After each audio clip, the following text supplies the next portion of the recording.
In the 1980 U.S.A. presidential election, a minor curiosity was if President Ronald Reagan would pick former President Gerald R.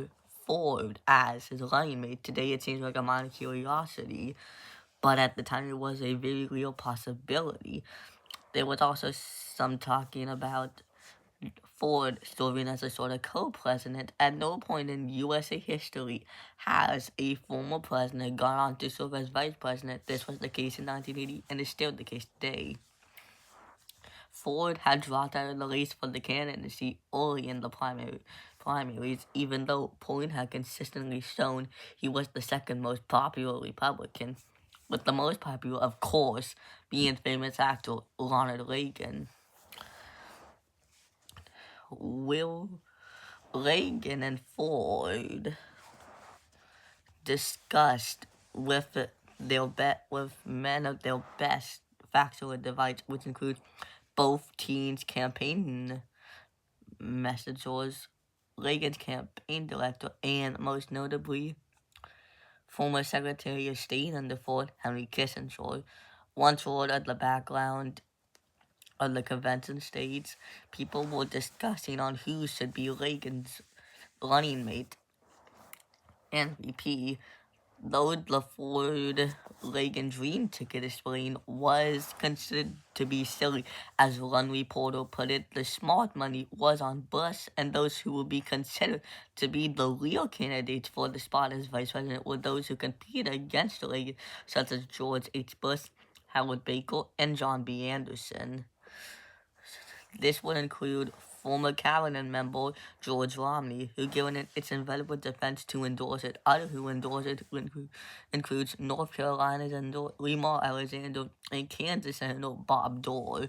All men from factions of the party were getting on board. Late into the night, a lot of people made a statement from Ford's camp came around to tell the media that before the convention's night ends, Reagan will walk out on the convention stage to announce Ford as his running mate. Someone who seemed certain of this was George H.W. Bush. He was sitting in the couch, eating and watching popcorn, watching the convention full on television, expecting Reagan's announcement.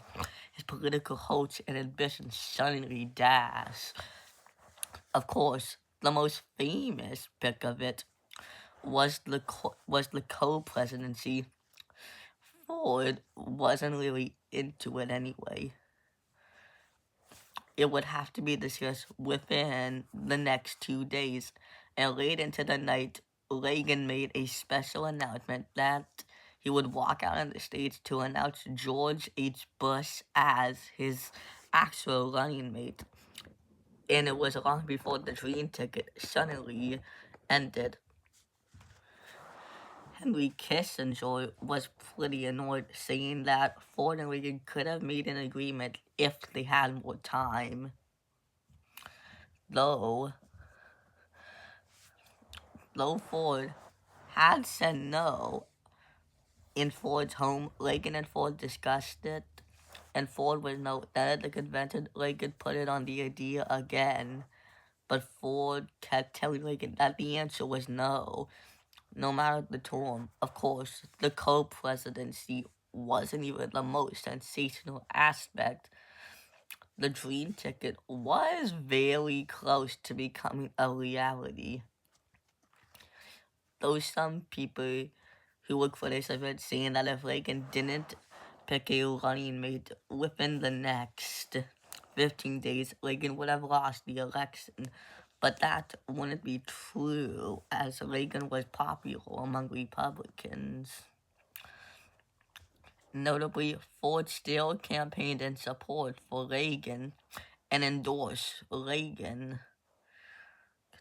If you enjoyed this video, consider subscribing and liking